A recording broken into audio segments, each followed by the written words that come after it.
और यूक्रेन के बीच तनाव जारी है। रूस ने यूक्रेन पर अटैक कर दिया है। हालात वहां के बिगड़ते जा रहे हैं, लेकिन इसका असर इंडिया पर भी काफ़ी ज़्यादा पड़ रहा है। जी हाँ, अगर बात गौतम बुद्ध नगर की करें तो ग्रेटर नोएडा और नोएडा का जो गारमेंट इंडस्ट्री है उसका अच्छा खासा व्यापार यूक्रेन से होता है। लेकिन यूक्रेन में जिस तरह के हालात पैदा हुए हैं उसके बाद से वहाँ ऑर्डर मिलना बंद हो चुके हैं।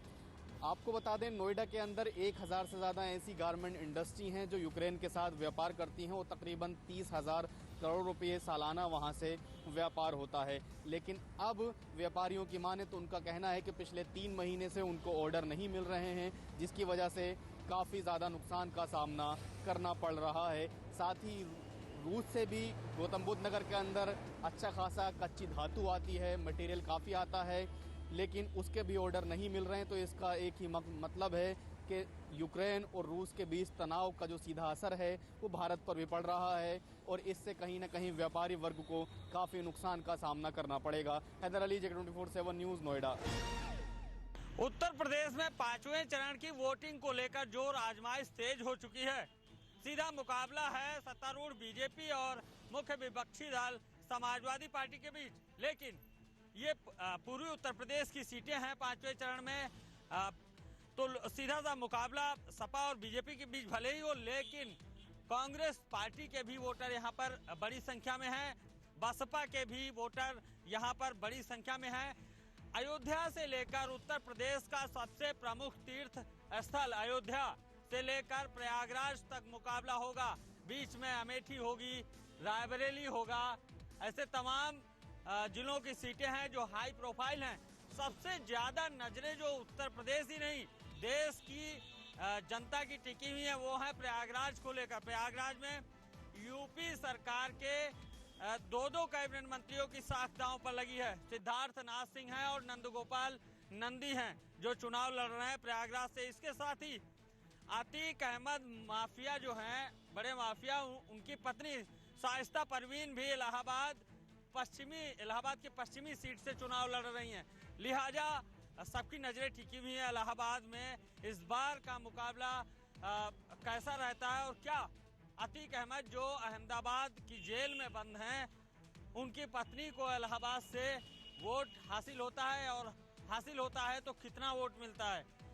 दूसरा, इलाहाबाद कांग्रेस का भी कभी गढ़ रहा है, लिहाजा लोगों की नजरें हैं कि कांग्रेस के जो यहाँ पर उम्मीदवार हैं वो किस पोजीशन में रहते हैं। क्या इलाहाबाद प्रयागराज की जनता उनको वोट देती है? हालांकि सबसे ज्यादा जो प्रभावशाली व्यक्तित्व या फिर नाम चर्चा में है वो है उत्तर प्रदेश के सीएम योगी आदित्यनाथ। उन्होंने इलाहाबाद का नाम बदलकर प्रयागराज किया और सिर्फ इतना ही नहीं, अयोध्या में जिस तरह से चहुमुखी विकास का दावा सरकार की तरफ से किया गया है, भव्य एयरपोर्ट बन रहा है, भव्य भगवान राम का मंदिर बन रहा है अयोध्या में, तो अयोध्या के विकास को लेकर कितना वोट हासिल होता है बीजेपी को, इस पर भी लोगों की नजरें टिकी होंगी। लेकिन फिलहाल 5वें चरण का मुकाबला रोचक होगा और मुकाबला सीधा सा होगा योगी आदित्यनाथ की साख और अखिलेश यादव के दांव के बीच। लखनऊ से वीडियो जर्नलिस्ट गौरव के साथ अनूप त्रिपाठी, J24/7 न्यूज। अमेठी, रायबरेली, प्रतापगढ़, प्रयागराज, बहराइच, बस्ती समेत जो है 12 जनपदों की 61 विधानसभा सीटों के लिए आज चुनाव प्रचार थम गया। इन जनपदों में 27 फरवरी को सुबह 7 बजे मतदान शुरू होगा और मतदान जो है पूरे जो है निष्पक्ष और शांतिपूर्ण तरीके से कराने के लिए चुनाव आयोग ने सारी तैयारियां मुकम्मल कर चुका है। और इन चुनाव में जो है अभी जो बाकी 4 चरण हो चुके हैं और 3 चरणों में 172 सीटों पर के लिए चुनाव होने हैं और जो 27 फरवरी को चुनाव होंगे वो 61 विधानसभा सीटों के लिए चुनाव होंगे। इन पर योगी सरकार के डिप्टी सीएम समेत 6 कैबिनेट मंत्रियों की प्रतिष्ठा दांव पर लगी है। हालांकि 10 मार्च को ही साफ हो पाएगा कि जिन मंत्रियों की प्रतिष्ठा दांव पर लगी है वो वाकई में दोबारा फिर से अपना परचम लहरा पाएंगे या नहीं, या 10 मार्च को ही साफ हो पाएगा। कैमरामैन गौरव के साथ अनूप चौधरी, JK न्यूज, लखनऊ। 5वें चरण से चुनाव प्रचार आज थम गया और ऐसे में रायबरेली की अमेठी सीट से कांग्रेस पार्टी ने पूरी ताकत झोंक दी। आज प्रियंका गांधी वाड्रा स्वयं अमेठी सीट पर पहुंची और उन्होंने वहां के लोगों से इस बार फिर से कांग्रेस के प्रत्याशी को जिताने की अपील करी। आपको बता दें कि अब 5वें चरण के चुनाव का प्रचार जो है वो पूरी तरीके से थम चुका है और थमने से पहले सभी पार्टियों के दिग्गजों ने पूरी जान झोंक दी। और ऐसे में आज प्रियंका गांधी वाड्रा अमेठी पहुंची।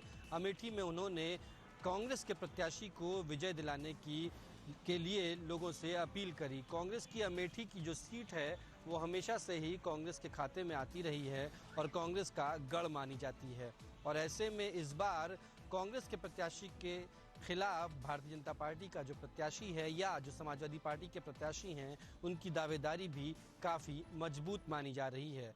और इसको देखते हुए प्रियंका गांधी वाड्रा स्वयं अमेठी का कार्यभार संभालते हुए पहुंची और उन्होंने जनता से प्रत्याशी को जिताने की अपील भी करी। वीडियो जर्नलिस्ट गौरव के साथ गौरव पांडे, JK24/7 न्यूज़, लखनऊ। उत्तराखंड में हाल ही में चुनाव समाप्त हुआ है, लेकिन परिणाम आने में अभी समय बाकी है। लेकिन परिणाम आने से पहले कहीं ना कहीं बीजेपी और कांग्रेस में घमासान छिड़ गया है और उत्तराखंड की राजनीति गर्माती हुई नजर आ रही है। क्योंकि अभी हाल ही में आपने देखा होगा कि हरीश रावत ने एक वीडियो जारी किया था जिसमें सीधा सीधा बैलेट पेपर पर सवाल खड़े किए गए थे। लेकिन उसके बाद हरीश रावत प्रयागराज पहुंचे और उन्होंने एक बड़ा बयान जारी किया। उन्होंने कहा कि उत्तराखंड से बीजेपी को खदेड़ दिया है और अब उत्तर प्रदेश की बारी है। लेकिन वहीं उन्होंने एक बड़ा बयान और जारी किया है कि योगी आदित्यनाथ को हारने के बाद वो उत्तराखंड में एक झोपड़ी की जगह देंगे। अब देखने वाली बात होगी कि क्या उत्तर प्रदेश और उत्तराखंड से बीजेपी अलविदा होती है या नहीं। कैमरामैन तिलक शर्मा के साथ धनराज गर्ग, JK24/7 न्यूज़, देहरादून। गुरुग्राम के सेक्टर 109 में स्थित चिंटल पैराडीसो हादसे के बाद हरियाणा सरकार ने सचेत होते हुए अब कार्यवाही शुरू कर दी है।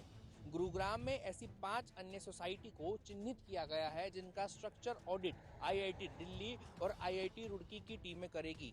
दरअसल गुरुग्राम के चिंटल पैराडीसो सोसाइटी में छठी मंजिल की छत गिरते हुए पहली मंजिल पर पहुंच गई थी, जिसमें 2 महिलाओं की मौत हुई थी और अन्य 2 लोग गंभीर रूप से घायल हो गए थे। ऐसे में तब तमाम सोसाइटियों के लोगों ने मांग उठानी शुरू कर दी कि ऐसा ही डर उनके मन में भी ही उनकी सोसाइटी को लेकर बना हुआ है। जिसके बाद हरियाणा सरकार और गुरुग्राम प्रशासन ने और हरेरा ने अब जो है सख्ती बरतनी शुरू कर दी है। जिन 5 नई सोसाइटियों का स्ट्रक्चर ऑडिट किया जाएगा उसमें से 2 सोसाइटियां रहेजा बिल्डर की है, एक सोसाइटी M3M बिल्डर की है, तो वहीं एक सोसाइटी महिंद्रा वालों की है। इन 5 सोसाइटियों के लोग ये लगातार रूप से काफी समय से मांग कर रहे थे कि उनकी जान खतरे में है, क्योंकि सोसाइटी का जो प्लास्टर है वो टूट कर गिर रहा है। सीलन जो बेसमेंट होता है उसके अंदर सीलन है और जो पिलर है उनके अंदर वो जंग खाए हुए सरिये बाहर दिखाई दे रहे थे, जिससे कि लोगों की जान का डर बना हुआ था। अब ऐसे में गुरुग्राम हरेरा ने सख्त कदम उठाते हुए ये फैसला लिया है। अगर ये स्ट्रक्चर ऑडिट पास आता है तो यहाँ पे रहने वाले लोगों को सेफ समझा जाएगा, लेकिन अगर ये स्ट्रक्चर ऑडिट की जो रिपोर्ट है वो नेगेटिव आती है तो इस पर फिर कड़ाई से एक्शन लिया जाएगा। ये कहना है हरेरा गुरुग्राम के चीफ खंडेलवाल जी का। लेकिन ये देखना दिलचस्प होगा कि आने वाले समय में गुरुग्राम के अंदर और कितनी सोसाइटियों का स्ट्रक्चरल ऑडिट करवाया जाता है। कैमरा पर्सन अमित के साथ कपिल गौड़, JK24 न्यूज़, गुरुग्राम। फरीदाबाद के एक बड़े नामी स्कूल DPS पब्लिक स्कूल के एक 10वीं कक्षा के छात्र ने 15वीं मंजिल से छलांग लगाकर अपनी जीवन लीला समाप्त कर ली। दरअसल छात्र ने मरने से पहले एक सुसाइड नोट लिखा और उसमें कहा कि स्कूल लगातार जो है उसको परेशान करने का काम कर रहा था और ऐसे 5 युवक उसको लगातार पिछले कुछ दिनों से यातनाएं दे रहे थे और परेशान करने का काम कर रहे थे, जिसकी शिकायत स्कूल प्रबंधक से कई बार कर चुके थे। लेकिन उसके बावजूद भी स्कूल अपनी जो है छवि खराब ना हो इसको लेकर किसी भी कार्रवाई करने को जो है सामने नहीं आ रहा था। इसी से तंग आकर अब छात्र ने घर की 15वीं मंजिल से जो है अपने आप को सुसाइड करके जो है नोट अब परिवार को बरामद हुआ है। परिवार का रो रो कर बुरा हाल है। दरअसल जिस बच्चे की जो है सुसाइड किया है उसकी माँ भी उसी स्कूल में पढ़ाने का काम कर रही थी और अब महिलाओं ने जो है इकट्ठा होकर स्कूल के खिलाफ प्रदर्शन किया और हंगामा किया और मांग की है कि उसके बच्चे को इंसाफ मिले और स्कूल के खिलाफ जो है बड़ी कठोर कोई कार्रवाई प्रशासन की ओर से देखने को मिले। लेकिन वहीं जो महिला जिसके बेटे ने सुसाइड की है उसका कहना है कि उसके बारे में अब उनको कोई जानकारी नहीं थी कि बच्चे को इस तरह की परेशानी का सामना करना पड़ रहा है। सहयोगी राकेश के साथ संदीप गोयल, जेक 24/7 न्यूज, फरीदाबाद। झारखंड में विधानसभा का सत्र आज से प्रारंभ हुआ। जैसा कि अनुमान था, विपक्ष हो हंगामा कर रहे थे, जिसको देखते हुए सत्र सोमवार 11 बजे तक के लिए स्थगित कर दिया गया है। मुख्यमंत्री हेमंत सोरेन का कहना है कि हम नया झारखंड बनाने के लिए आगे बढ़े हैं और उसी पर विचार कर रहे हैं। विपक्ष की जिम्मेवारी होती है कि वो हमारे साथ सहयोग करें ताकि हम नए झारखंड को बना सकें। जनता जो जिम्मेवारी हमें और विपक्ष को देकर भेजी है उस पर हम खरे उतरे। उनका स्पष्ट कहना था कि हम जनता के सवाल को यहाँ लेकर आएं और उस पर अमल करते हुए अपना कार्य करें। वहीं विपक्ष लगातार हमलावर है और सत्ता पक्ष पर आरोप लगा रही है कि जनता के सवालों का अनदेखी कर रही है वर्तमान गठबंधन की सरकार। अब सोमवार के बाद ही पता चल पाएगा कि अभी तक की स्थिति क्या रही है। क्या जो कथनी और करनी है इसमें अंतर है? क्या ये सभी लोग जनता के सवाल को लेकर सदन में आ रहे हैं और उन पर विचार करते हुए समस्या का समाधान कर रहे हैं? यह स्पष्ट है कि अब झारखंड में पंचायती चुनाव अप्रैल में संभव है। सहयोगी कार्तिक के साथ मनीष कुमार झा, झारखंड, जेके 24/7 न्यूज।